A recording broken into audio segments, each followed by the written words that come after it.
The Sony FX30 is explicitly a video camera aimed at small and single-person production teams, but as it packs a slightly larger 26-megapixel sensor, it could also tell us something about what's in store for Sony's more photography-focused A6000 models with APS-C E-mount. So, what could it be?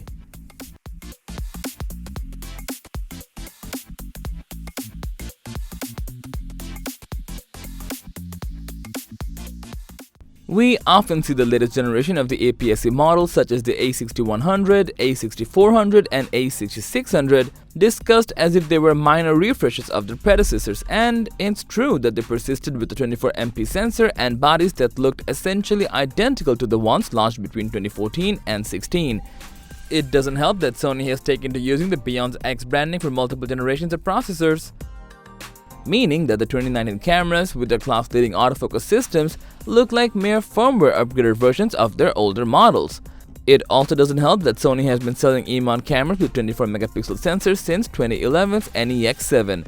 There's been at least one refresh of the sensor during the time since, but you can see why some people believe Sony is just letting the series simply fade away, focusing instead on its ever-expanding range of full-frame cameras and lenses. But the FX30 suggests that could be about to change. Most notable is its new 26-megapixel sensor, which would help draw a clearer distinction between the new series of A6000 models and the existing ones. The move to BSI isn't likely to bring much improvement to image quality, but this latest chip does seem to have an appreciably faster readout than the old 24MP sensor, which exhibited a lot of rolling shutter effect. The faster readout combined with Sony's latest AF algorithms would give a future A6000 camera an appreciable performance boost for still shooting as well as video.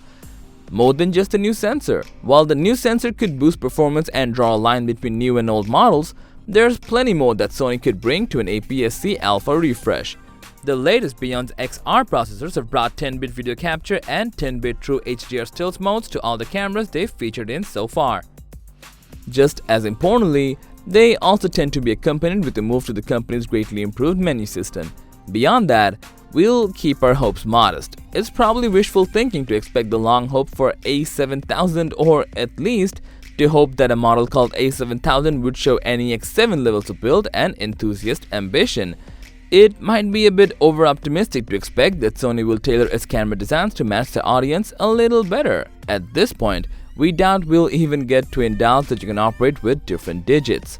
But the FX30 at least suggests that Sony has one eye on its APS-C customer base and has laid enough of the groundwork to allow an interesting update for its photography-focused APS-C E-mount users. So what do you think? Let us know in the comment section down below.